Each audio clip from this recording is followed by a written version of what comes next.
Well, welcome to Podcast Tips. I'm Rob Greenlee, and thank you so much for being here with me tonight. I appreciate you taking some time out to jump online and take a look at my live stream, or if you're watching this as a video podcast, I appreciate you jumping in and watching it on demand because this show is distributed in just about every way possible out there. But tonight, I'm diving deep into the art of video storytelling, and but there's going to be a little bit of a twist in this tonight.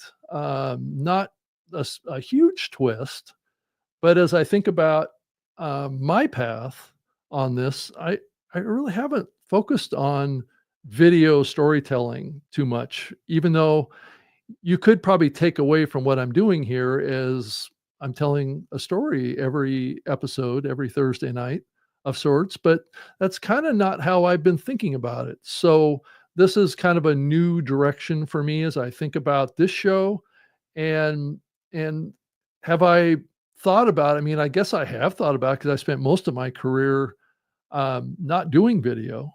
So the thought of ditching the visuals of sorts, which is a big part of doing video these days, is having visuals, right? You can see me, you can get my facial expressions. But what I'm trying to refocus on tonight is um, really looking at our words and how we say them, what we say. And I've been thinking a lot about this lately and thinking about, well, maybe it isn't all about the splash of the colors behind me or the lights or the visuals, the eye candy on my shelf up there. Behind me is a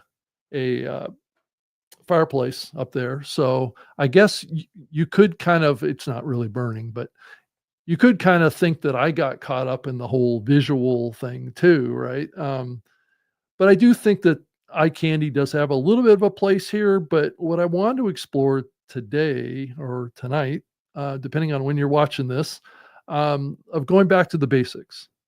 And I think elevating what you're doing in your audio or your video around storytelling. And the concept of storytelling kind of takes you down this path of thinking about truly connecting with your audience, right? And being seen as their friend or a trusted person on a mental journey of sorts. And I know that we all live in this age of video, graphics, attention getting visuals. I mean, all you have to do is look at like a Mr. Beast or some of these folks that have, really invested a lot of investment in visual explosions and fast moving camera angles and all this kind of stuff.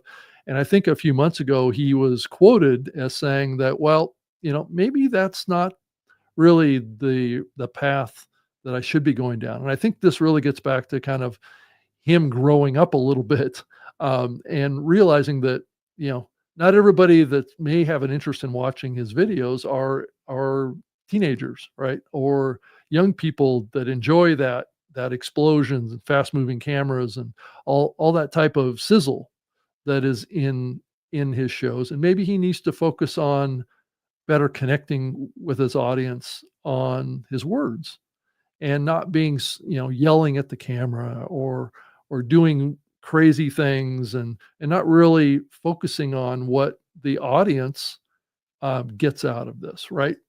Versus just kind of visual stimulation of sorts.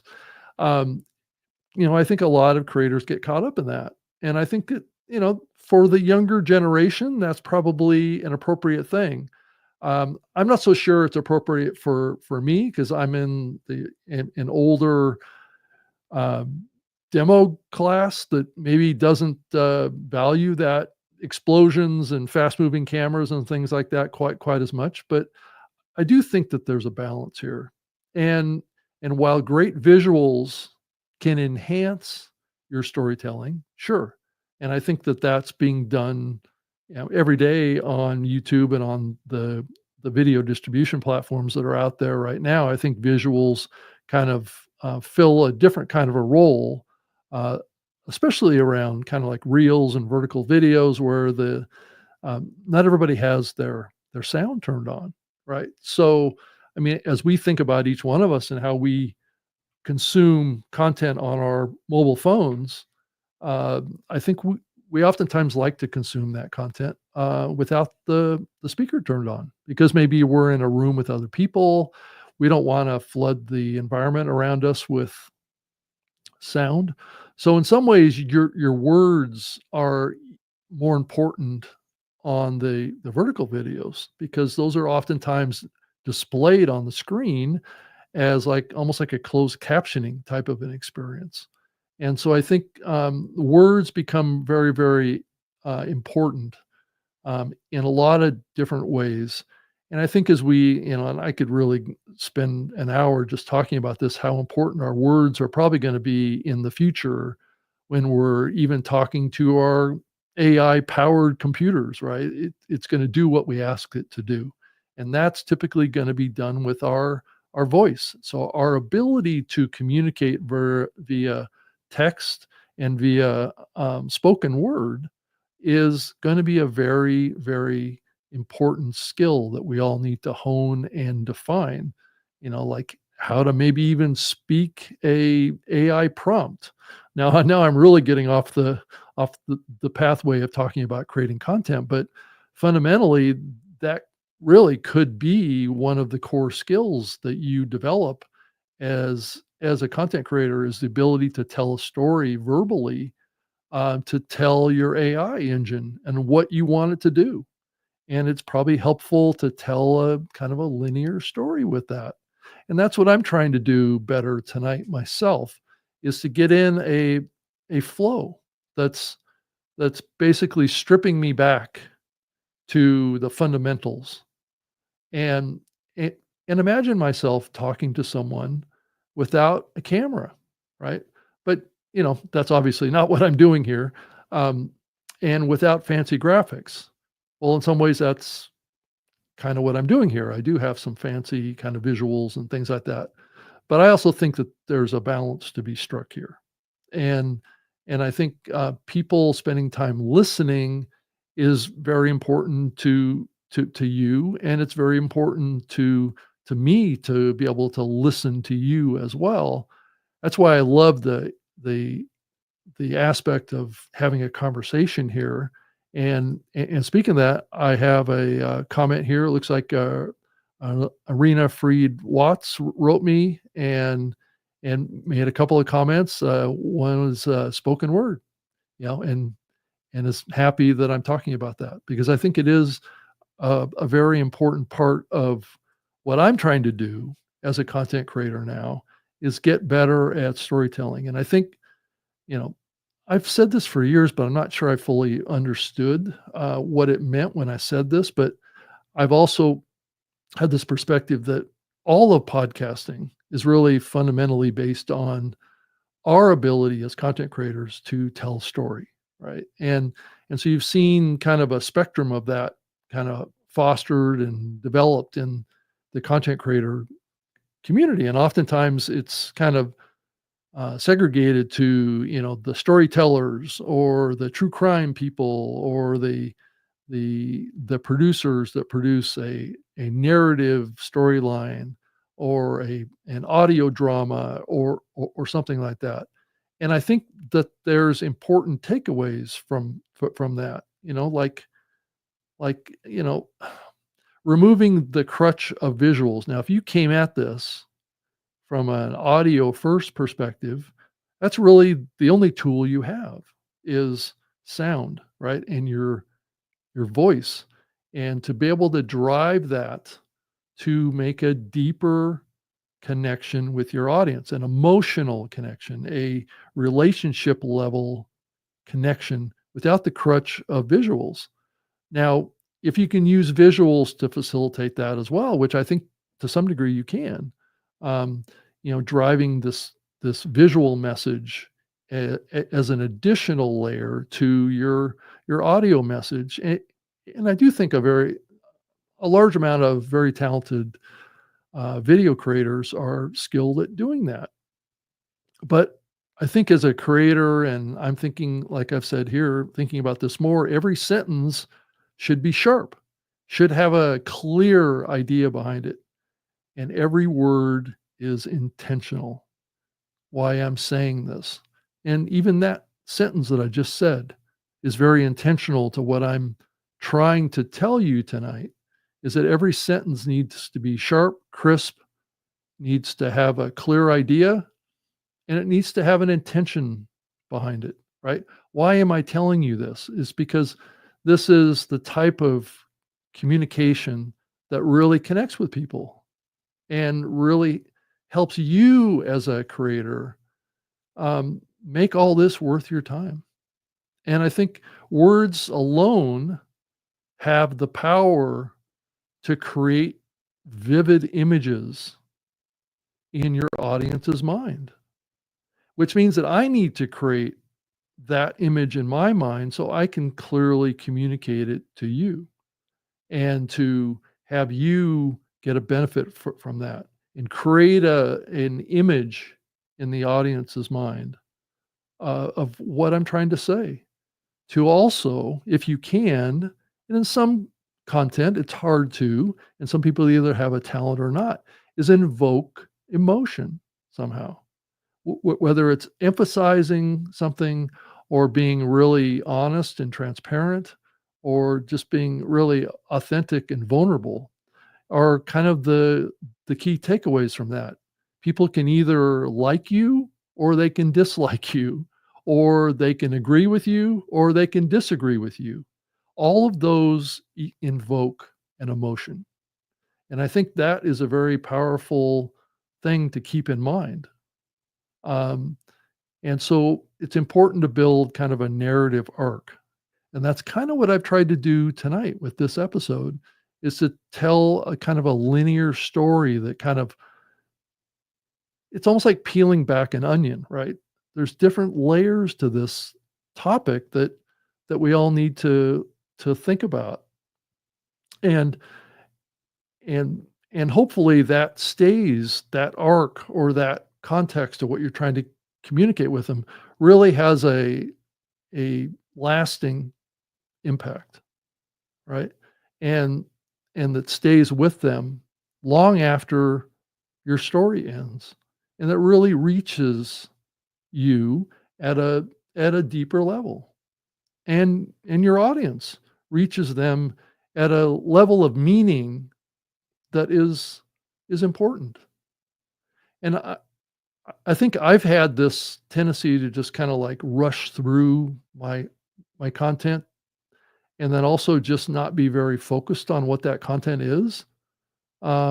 Sometimes because I will kind of throw in kind of like these experiential kind of stories that I have about things that maybe take the topic off track a little bit, and you can kind of tell from maybe if you're listening to my content how I easily kind of get off on the sidelines and talking about things that maybe I think are contextually relevant, but maybe take me off track, right?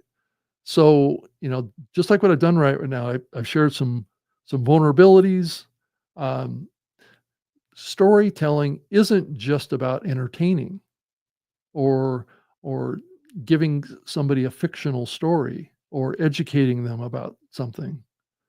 It's about connection. It's about you and me seeing each other for who we are as best as we can. And this medium is not perfect at that. Um, I do get comments like I got from Pete here that I'll pull up on the screen here quick. It says for mature people wanting to do podcasts or video, your stories are your niche, right? And and that blended in with your experience and how you feel about those things is is how you reach others. Now, like I said, you may agree or you may disagree with what I'm saying, but what I'm hoping to do is to just cause you to react somehow and to have a thought yourself that maybe wasn't there before, and and that you will expand your your awareness of what's possible in your life and how you impact others when you communicate to them. And I think that is something that I've really tried to think about a lot, especially over the last few days, as I thought about what episode I was going to do next year for podcast tips. And what if I stripped away some of the visuals, which I have to some degree, but I still think what I'm doing here is pretty bare bones to some degree compared to what a lot of other creators are doing. It's not so much easier to add a lot of visuals to a live stream. Now, granted, the tool StreamYard that I use has a lot of tools for that. Like I can switch between my cameras if I want to, and I know that's really gonna dazzle you with with a visual experience, right? I think the big visual experience here actually that you experience is that my main camera has a lot more color depth to it than my other camera. So if I go back to my other camera, you can see, wow, that's deep, rich green colors going on, and my face is a is more kind of flush of sorts. And then I go over to here, and I look like I'm basically haven't got enough sunshine in my life. So, um, so, but I like to bounce it around and kind of change a different view here, just to spice it up a little bit. But at the end of the day, this is kind of an example of what I'm talking about, right? Of oh, there's both of us there. um, and what you're left with is your words. You know, your face. You can see my face, and but all I have is really my words, and my words hopefully communicate to you something that's helpful, possibly for you. Also shares a level of vulnerability, um, and that's my humanity. That's what I want to share with you that can help you better connect with me. So that's how I'm increasingly thinking about all the content that I'm making now. And that has taken some time on my part to get to that point where I think about this stuff dramatically different than I have in the past. I've been a podcaster for 20 years. This past year was my 20th anniversary of being a podcaster. But back in my early days, I was on the radio. And being on the radio is a lot different than doing a podcast or like what I'm doing now with a lot of visuals. Now, don't make a mistake here and understand that or think that I'm against video in some way. I'm really not. I don't think I've really said that tonight that I'm against video. I just think video needs to be thought about from a spoken word perspective. It needs to tell a story. The video needs to be augmented to your experience and not be primary to your experience. And I think a lot of what I've done in the past maybe has here in recent past has focused on the video being kind of my primary focus. And I'm all worried about transitions and trying to look all splashy and all this kind of stuff with pulling up websites and visual imaging and things like that, which may add to the story. But this story tonight, I couldn't think of anything that I could put up on the screen that would symbolize, telling a good story. The only way you can symbolize telling a good story is to actually tell a good story and be authentic and be vulnerable. And and I do think a lot of creators these days focus probably too much on style, and especially in their videos, what they look like, what their background is, and lose sight of the substance of the story, which is why people are really here listening to this. Is what's the substance? Does your story resonate with it? I mean, I have a question for you. Does the thumbnail of this YouTube video, was it compelling? Was it a question? That's a big thing that I'm wrestling with right now as I think about what I'm doing as storytelling, right? What type of show do I want to, or what type of story do I want to tell? And then how do I package that into words that are featured, promoted. The words I use for this episode is want to become a master at video storytelling. Do you want to be a master at it? Do you want to think like that?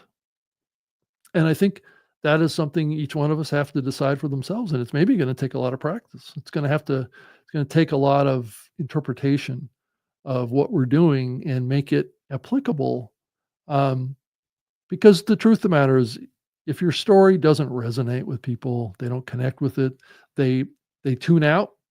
Um, you know, it really doesn't matter how polished your video is. If the message and what the takeaway is isn't there, then then I don't know that people are going to stick around. So there must be a way to improve on that. And I do have a couple of comments in here that's come in from Pete George. I would love to have a chat on my show with you. It would be great and an honor. Well, thank you for the invite. I would love to have you on. Um, I do a lot of different types of shows, and this kind of conversation is kind of what, to some degree, what I'm talking about here. And then Rena Freed Watts also wrote, "Yes, I want to be a master of that," which is storytelling.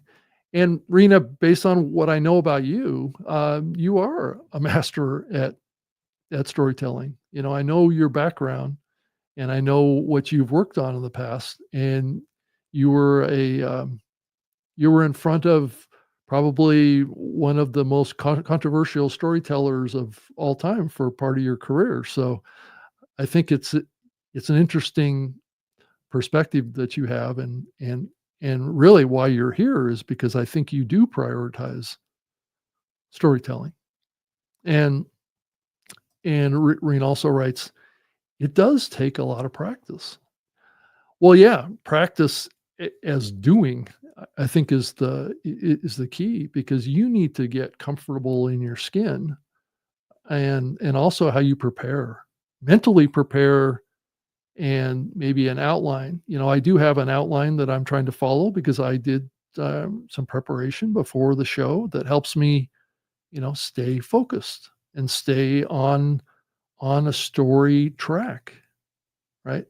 Um, because it really doesn't matter how polished my video is. I'm also starting to do kind of narrative stories about driving a Tesla vehicle and talking about my experience in the car now. And so that's coming into that content, and that content seems to be resonating better than it was when I was really focused on a lot of visuals and not really thinking about the content that much. So I think the thing is, like Rena has just said, um, as a practical aspect of your content creation, this can be a challenge for you. Um, so I challenge you to, if you're creating content, consciously think about this. Um, in your next piece of content that you're working on. And I think it's okay to tap around a little bit with these AI engines to help you craft something, and then get in there and massage it and make it you, and make it resonate, and make it have a really, really kind of impactful experience for your audience.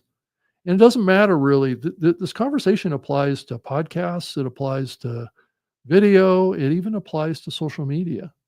And I think that's the next thing for me as I think about what I'm doing here, is that I'm going to take what I'm doing with this narrative kind of flow of content here and translate that more into my text-based social posts as well.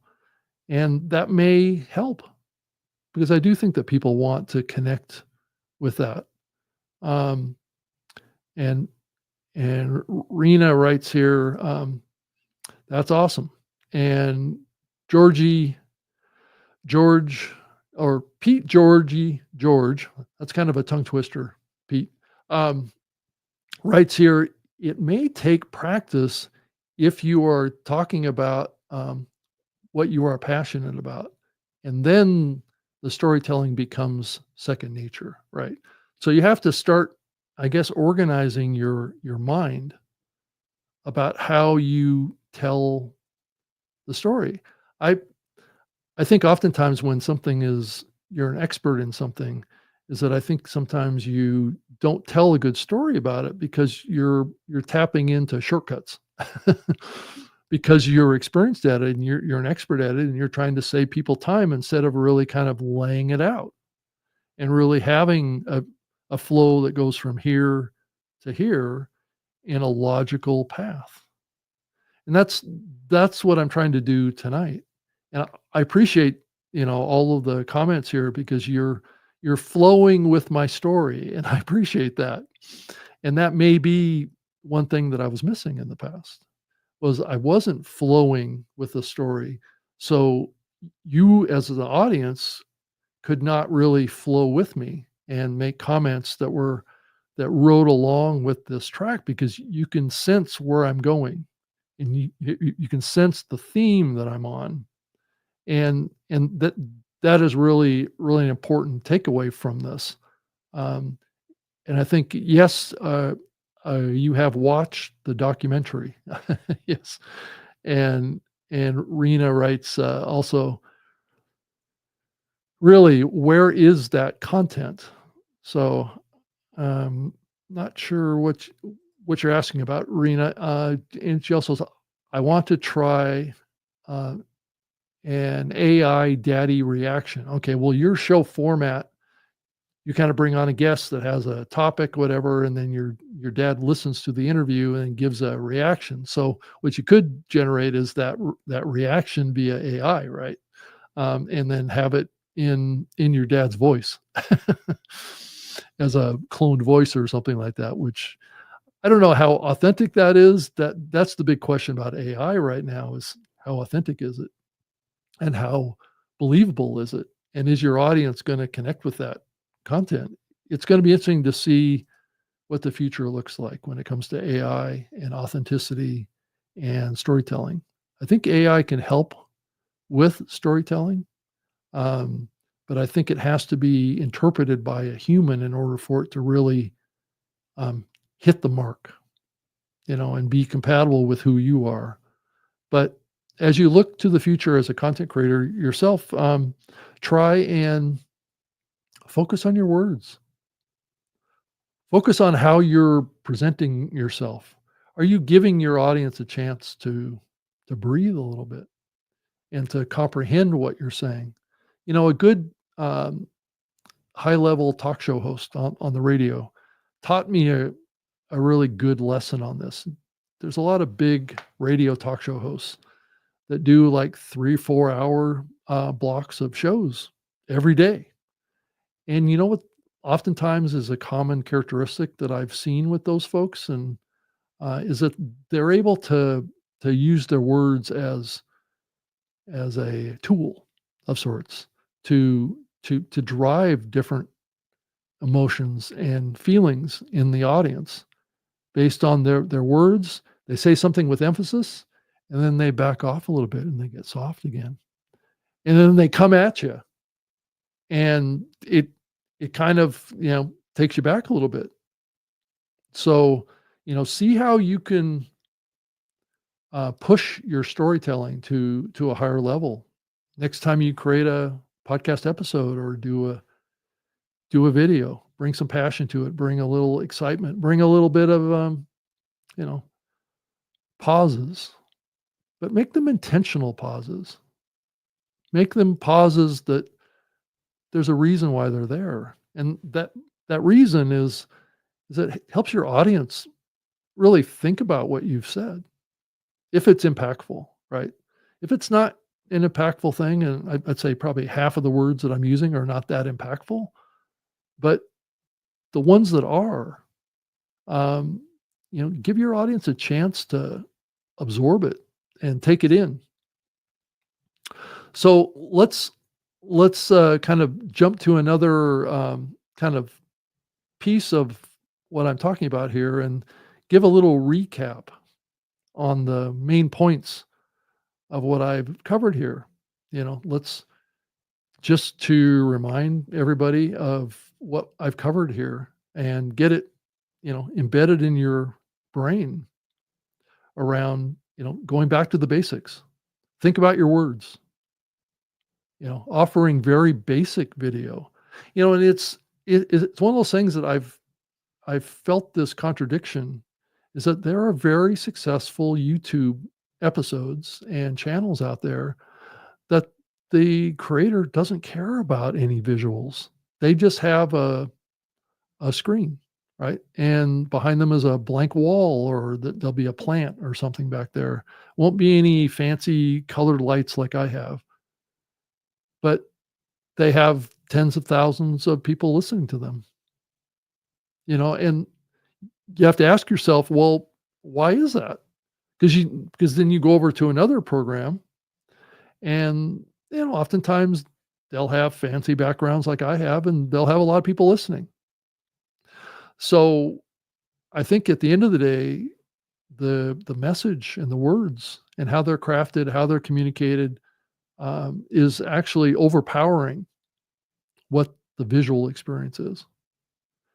And it also is a good story to think about in regards to the power of audio podcasting. It's because audio podcasting is primarily a words and spoken medium. And if we think about video, video should just be additive to that, not a replacement for. So that same message story that you tell that's compelling to your audience, it also needs to be in your video. You can't get lost in the exploding visuals and the fast clips in and out, right?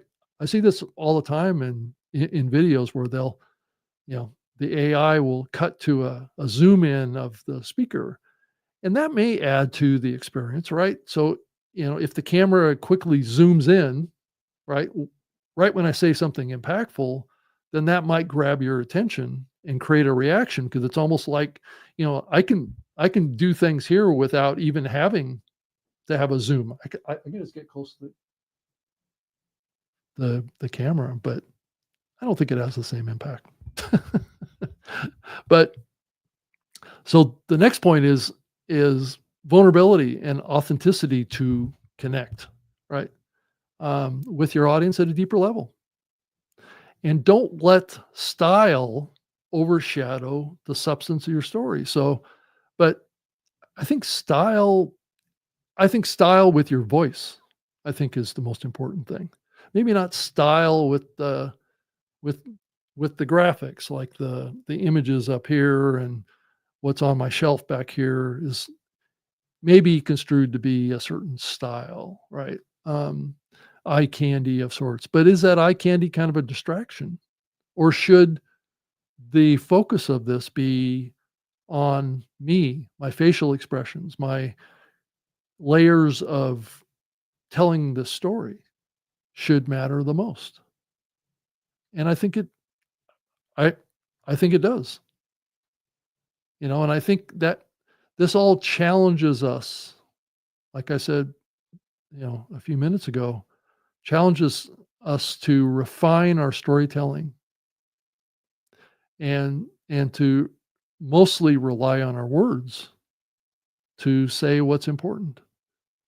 You know, Remember, no matter the medium, the essence of your story is really what matters. And whether you're using text, video, or graphics, always stay focused on what you want your audience to feel and remember. And and and I thank you for being here. Let me see if I can find a few more comments in here before we call it a night. Um, let's see here. Rena writes, comments must help with the flow. Yes, like I said earlier, I think that the comments, bringing them into this conversation is really, really important, to have that flow. And I haven't always had that flow on this show, and I think it's disconnected with the audience. Um, and Rena also writes, the Tesla content. Well, that's basically, I have a video camera that's mounted on the glass roof of my Tesla Model 3.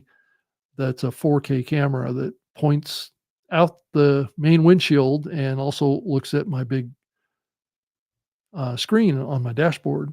And I turn the car on full self-driving, and the car drives me around, and I just tell stories about Tesla and my experience with the car and with the software and how it works, and what are some of its flaws and what's kind of going on with the company. So it's kind of a narrative storytelling that's based on what's kind of happening with my experience with the car, and then also what's happening with the market around Tesla. So and I'm thinking about this topic of storytelling in the same way with that show too. Um, it says, yes, AI reactions could be fun. So as you're thinking about AI as a potential replacement for your dad in your podcast, yeah, I can see that. And then Georgie George also writes, you don't have to bring this on screen, but I am just about to do a show titled The Art of Conversation in a Digital World. Well, that's awesome. That that's a good episode to do that maybe is a little bit, similar to this conversation tonight. So, well, thank you everybody for being here with me tonight. I certainly appreciate it. And if you're watching this as a video and audio podcast, I appreciate you being here as well. And so if you wanted to follow me, I do have some contact information, rob.greenlee@gmail.com. And I'm also on X at Rob Greenlee as well. It's up on the screen. And I do have a YouTube channel. So if you're watching me live on LinkedIn, YouTube, um, X, any of the live streaming platforms, this is my YouTube channel that I have that Tesla content that I was talking about, and then also all the episodes of podcast tips. So, and then I'm going to be down in Orlando next week, so I'm not going to be doing an episode. And I'm the chairperson of the Podcast Hall of Fame that's being held down in Orlando on January 17th at 7 p.m. Eastern. And a video of the Podcast Hall of Fame induction event will be posted online, on a platform like a YouTube, on January 19th. So if you wanted to see the 11 inductees into the Podcast Hall of Fame, that will be available on YouTube. And I will share links in my X feed and other platforms to that as well. So let me see. It looks like another question came in here. It's from George. Have fun at Podfest. Well, thank you. I will. I'm going to be very busy. I'm doing 3 panel sessions. I'm doing a live new media show on stage at the event, as well as having a couple of panels and solo session myself, talking about what's the difference between being a creator and a podcaster is my solo topic. So I'm excited for that. I'm excited to get down to Orlando. I'm up in Connecticut, where it's in the teens up here. It'd be nice to get back in the 70s again for a while. But thank you so much for being here with me tonight. And like I said, I won't be back next Thursday. It'll be after I get back from Orlando on the 20th, that I will do a new episode that following week. So thank you so much for being with me here tonight. And please send me some comments and thoughts about my topics, and also what you would like me to talk about on this show and cover. And I would just love to hear from you. So thank you so much for being with me here tonight. So, and go subscribe to my channel if you can. That'll get you notified when a new episode is made available up there or any live programs. So please do that and have a wonderful evening. Thank you so much. Okay. Good night.